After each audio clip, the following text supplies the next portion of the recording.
Every Holy Week, when we relive the agony and crucifixion of our Lord Jesus Christ, we hear that it was Simon of Cyrene who helped carry Jesus' cross up to Golgotha. But who was Simon? Where was he from? What was he doing in Jerusalem? This is a story looking at the crucifixion of Jesus through the eyes of Simon, bridging some historical facts with literary creativity to make up a heart-rending tale. Listen to this, a story written and narrated by Deepak Machado. Simon, pick up the cross. To the north of Africa, where lies the present-day Libya, was the city of Cyrene. Founded in 630 BC by the Greeks, quite a few of the inhabitants of the city were Jews. Cyrene was the capital city of the Roman province Cyrenaica. Sitting in front of his modest dwelling in the Jewish quarter of Cyrene, Simon was busy preparing for the long voyage that lay ahead for him. He was to start for Jerusalem the next morning. Nothing new in that for Simon. He had been to Jerusalem a couple of times before as a trader. But Jerusalem was too far away, and it was possible to travel to and fro only once during any year. It was a 900-mile journey filled with rigor and took almost a month to cover the distance. Not only did the journey test one's nerves, it was also beset with potential danger, unpredictable and sudden change of weather. The trek through the hot and dry desert and possibility of attack by wild animals and bandits were only some of the vicissitudes. Nobody traveled alone. It was always a caravan of traders with their camels laden with goods for trade. Simon, however, had much more to look forward in this journey than mere trade. Like every other devout Jew, it was Simon's dream to celebrate the feast of Passover in the holy city of Jerusalem at least once in his lifetime. Simon's earlier sojourns to the holy city had never coincided with the Passover, but this time he expected to be there right before the Passover. Absorbed in sweet thoughts, Simon whistled as he packed his bedding, clothes and merchandise and loaded it on the camel. "Father, could you bring me David's harp from Jerusalem?" Simon turned around. It was his son Rufus. In Jerusalem's bazaars, everything was available, and Simon knew that David's harp was a popular musical item which was sold there. "Yes, my son, I will surely get it for you," said Simon, lovingly caressing the curls of his son. "And what's Alexander up to? Does he not want something for himself too?" asked Simon to Rufus. Alexander was Rufus's brother, Simon's firstborn. "He is playing chariots with a horse cart wheel," said Rufus. Simon smiled. Alexander had been mighty impressed by the sight of robust, handsome Roman officers going about in their chariots with imperial haughtiness. He liked to imitate their gait and style, rode makeshift chariots made out of cartwheels, and tied a wooden baton to his waist like a sword. Simon knew for sure that if he was asked what he wanted, he would have asked for a sword or a replica of the Roman armor and helmet. Simon allowed him the luxury of his dreams, fully aware that none other than pure-blood Romans were ever inducted in the army as officers. As a Jew, Alexander never stood a chance. As he came out of his reverie, Simon felt a tinge of sadness envelop his heart with the prospect of being away from his wife and sons for over 2 months. But he thought of all the blessings and the grace of God which would come on his family because of his celebrating Passover in the holy city, and found much solace. Luck favored Simon and his fellow traders, and the caravan reached Jerusalem safely without any hindrances on the way, 2 days before Passover. Simon had done handsomely in trade. He had a free day before the feast, and he decided to go to the market to buy the harp he had promised his son Rufus. But there was something in the air in Jerusalem that made him uneasy. There was more crowd in the streets than necessary. Groups of people stood on the curb, roadside corners, and discussed something animatedly between themselves. Simon turned into the lane where he knew street-side vendors sold musical instruments and other knickknacks. He was looking for David's harp. Surprisingly, the street was bereft of any traders. This was strange, Simon thought. A passerby whom he asked hurried past him before saying, "You won't get anyone here today. Everyone is headed to Golgotha to watch the fun." Fun? Wondered Simon. What fun there could be today? Simon returned to the main street. This was the street which turned right to go to Golgotha. He tried to hear what the people were speaking among themselves. There was a middle-aged man who said, "I don't think his crime deserved a punishment as severe as crucifixion."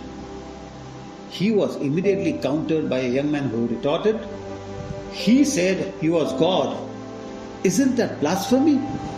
He invited this upon himself. Simon observed that there were a lot of people who looked very sad, and some women wept loudly. As Simon stood among the crowd, he heard an uproar and commotion down the street. He saw Roman soldiers trying to clear the road and ushering onlookers to the sides. Then he saw a man in the center of the street who was being booed, sworn at, and spat on by a mob with blood in their eyes. Simon decided that he better go back to his inn and rest there till the Passover. He had come on a pilgrimage and would be better off staying off from commotions such as these on the street. But then curiosity got the better of him. Who was this unfortunate man, he thought, who was the object of such wild behavior by the crowd? He tried to make his way forward to get a better view. From the conversations around him, he gathered that the man was called Jesus of Nazareth. But who was he? And what was his crime? Simon wondered. A man next to him, who seemed to be in tears, told him, "I am a follower of this man, and I am unable to comprehend why he has been subjected to this cruelty." In fact, he also told him that Pontius Pilate had also not found any fault in him, but the crowd had forced Pilate to sentence him and release Barnabas. Simon edged forward till he could get a clear view. What he saw made his heart sink and his blood freeze. Simon was a tall, muscular, and physically tough man. But what he witnessed now made his feet wobble and he gasped for breath. In front of him hobbled a man subjected to the gravest of physical assault and cruelty. His face and eyes were covered with streams of dried and fresh blood oozing from what seemed like twisted circular ring of a thorny bush pushed into his head. His body was a mass of bloodied ribbons of flesh stuck to purple pieces of cloth, which was all that was left of his gown. And then that huge wooden cross on his shoulders, which lacerated his wounds further. He was egged on by whips to climb uphill with that weight, while his tattered legs wobbled and struggled to keep himself upright. It was a losing battle, and as he struggled inch by inch, he landed twice on the ground like a felled tree, only to be kicked and abused back into a standing position. It was at that moment that something lighted up in Simon's memory. It was 4 months ago. He remembered what Romanius, a merchant from Cyrene, had told him after having travelled for some months in Palestine. He had some very interesting tales to talk about, some divine happenings he had witnessed. He had told how a young man, the son of a carpenter from Nazareth, had put the most learned priests and scribes into the shade by his knowledge of and interpretation of the scriptures. He had told about the miracles performed by this young man, how he had made a blind man see, the lame walk, and bring a dead man back to life. He had also fed a multitude of hundreds of people by multiplying 5 loaves of bread and 2 fish by his divine power. Simon was shocked. Wasn't this the same man? But then why has been this man of God been condemned to this grisly fate?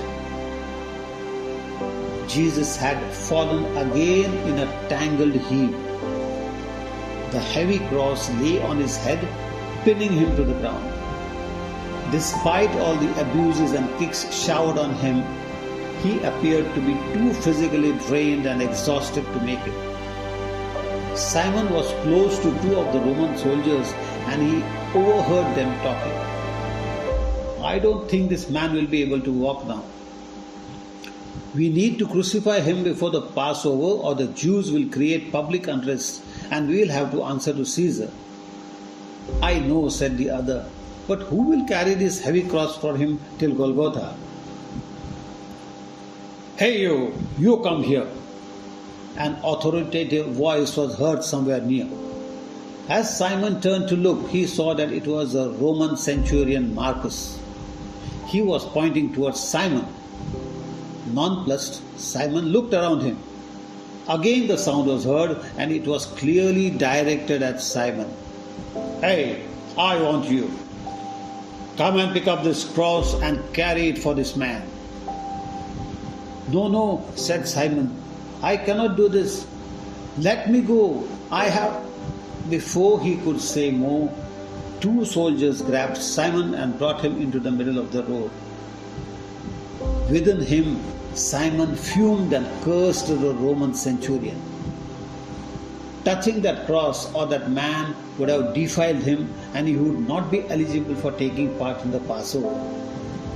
All the trouble and time taken by him to arrive in Jerusalem for Passover was to go waste now. But he knew that as a Jew, he was a second-class citizen of the Roman Empire.